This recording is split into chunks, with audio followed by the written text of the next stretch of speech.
So when recording audio with the Zoom F6, you'll have two options to choose from. You can either record in 24-bit or you can record in 32-bit. When recording in 24-bit, you're using your faders as a way to add more gain to your mix. How many decibels of that gain are you going to put into the mix? When setting your fader levels to an equal balance, twist your fader knob until the white line reaches the 12 o'clock position. The next thing you'll want to do is gain stage your audio. Gain staging is used for setting the audio levels according to how loud your environment is. So let's say if you're recording a dialogue scene, you might want to gain stage your audio to at least -24 decibels or maybe -12 decibels depending on the situation. As a rule of thumb, I usually record my audio at -24 decibels just because I want to give myself some wiggle room in post-production in case any audio clips for whatever reason. Overall, you want to use your faders to control how much of your microphone's gain level is going into the overall mix. But when recording in 32-bit, like I am right now, you don't need to worry about gain staging because your audio is being recorded at an extremely high dynamic range. A dynamic range so broad that allows you to capture quiet and loud sounds without having to worry about any audio clipping.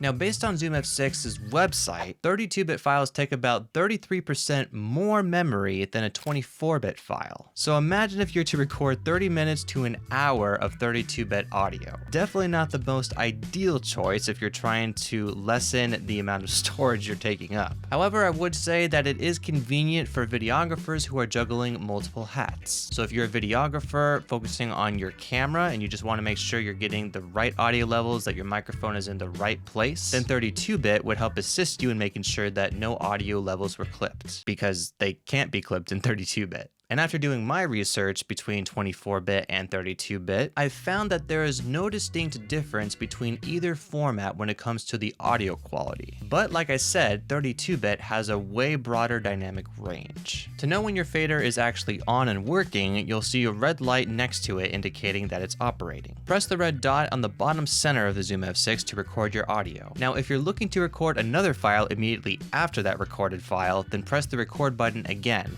However, if you just want to stop the recording, press the stop button. The button on the bottom right next to the record button is the playback button. So if you want to listen to how your recording sounds, press that button. And if you want to pause your recording to take notes or have a friend listen to it, press that button again and the audio will pause. The small circular button on the top right corner of your Zoom F6 is the skip forward button. However, if you play back your audio and hold it down, you can skip ahead into the track and just find a specific moment that you are looking for. But if you don't wish to skip through the track, then you can skip on to the next track and the next track after that, just simply pressing the button. Now with this video, I'm recording only using one microphone, so audio input 1 is the only fader I'm using. And since I'm recording in 32-bit, I didn't worry about gain staging because I just wanted to make sure the audio levels were right for post-production. And as I'm speaking, I can see that the highest level the audio is getting to is around -24 decibels. So then in post-production, if I want to raise the volume of that gain, I can do that. One of the ways that I power my Zoom F6 for a really long time is by using an Anker external battery bank. Anker is the brand of the external battery I use, and I connect a USB-C cable from the battery bank to the Zoom F6. To connect any microphone cable to your Zoom F6, you want to make sure that you're using the male end of your XLR cable and connecting that into the female end of the Zoom F6. You'll know the male end from the female end because the male XLR end has 3 pins sticking out. To take your microphone cable out of the Zoom F6, there's a lock right above where the cable connects, and if you push that in, you'll loosen the connection of the cable, being able to take it out. Now, if you want to raise your monitoring levels while you're recording, there's a headphone dial right above audio input 4 and right next to where you insert your headphones. Dial it to the left to increase the volume and dial it to the right to decrease. Now that you've learned how to record audio with the Zoom F6,